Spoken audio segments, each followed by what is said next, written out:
It's nice to have a chance to sit quietly and talk to you about some things that are often not written about in articles. It seems that even though your life has been so full that the press focuses on one or two sensational things. I'd like to go back a little bit, okay? Do you mind? I'd love to. Your mom and dad, you were born into a theatrical family. I mean, they must have been a big influence. They were a strong influence. I was 4 years old. My father started me playing the violin, and then I played the piano after that, and my aunt was a singer with the New York City Opera Company, so I started singing little arias and performing in Polish churches when I was 4 and 5 years old. But Skip and Nina, your mother and father, right, were very important to the theater, weren't they? Yes, my mother used to be a singer. She sang with Frank Sinatra 35 years ago. Oh, isn't that something? And my father is a conductor and a violinist, and he's going to be with me at Carnegie Hall, and he'll be with me here in Boston. That must be such a thrill for them to see what's happening in your life right now. It's exciting.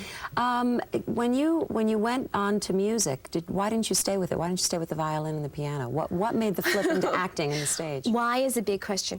I think that I did musical comedy for a long time and drama. I was in Fiddler on Broadway. I was in The Sound of Music and Promises, Promises, and Applause. And this was my career up until I was 17 years old.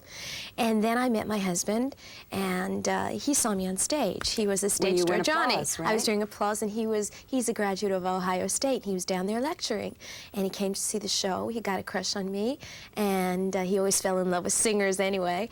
And he chased me till I finally caught him. And then we got married, and after that, I quit because he was going through financial depression. Wait, there's too much there. We gotta go back.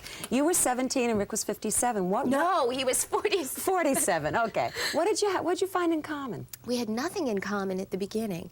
It was interesting because I was this real snotty 17-year-old. I'd been working for 10 years. I was a career woman. I wasn't interested in a man, particularly an older man.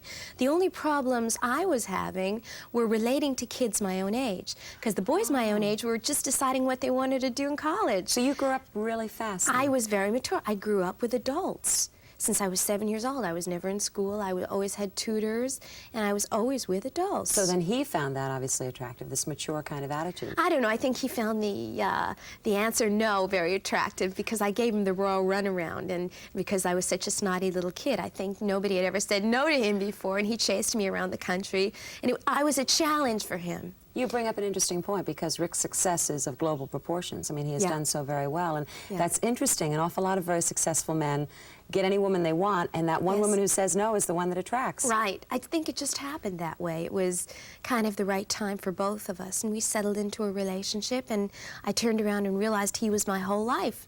And he was broke when I met him, believe it or not. Talk about that, because it was a different time for him. His marriage had failed, business was not good. Right. He was going through a financial depression because after his marriage failed, he tried to escape, and he ran around a lot. I mean, he traveled to Europe, he went here and there for pleasure. He went on safaris to Africa, and he turned around and his business was down the tubes.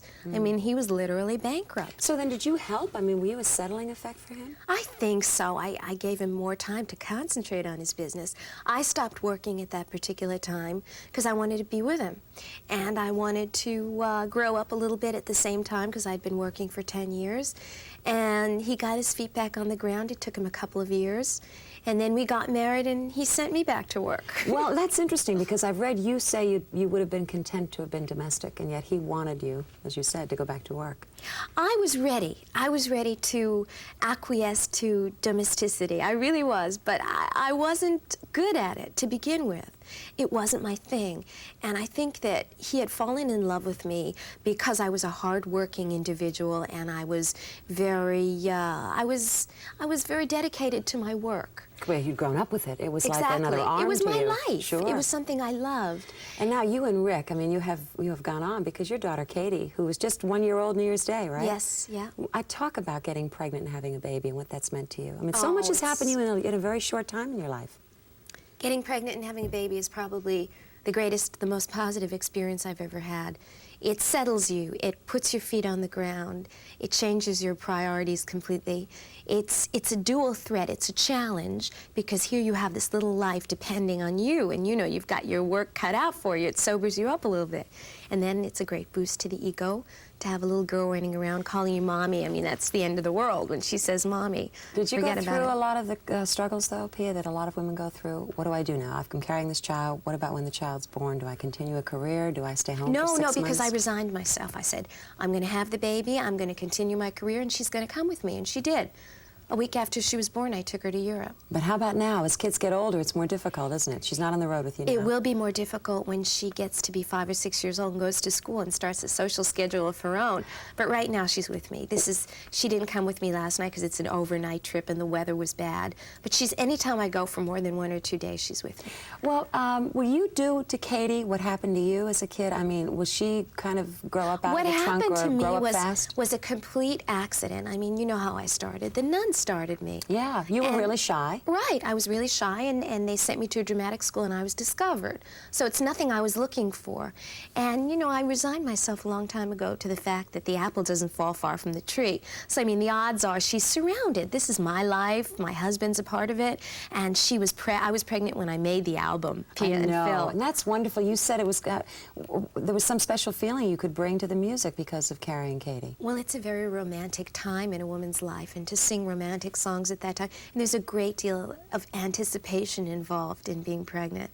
It's just the most exciting time of your life. So you bring something to the lyric. And she was kicking along with the beat. A few times when I was holding some of those notes, I was sure I was going to strangle her. That's a sign. I also read that you had to leave several times to go and throw up with all the sickness. I was going through my morning sickness time. Oh, it's really fun to have a chance to talk to you. Yeah, it's a pleasure. Thanks, Pia. Thank you.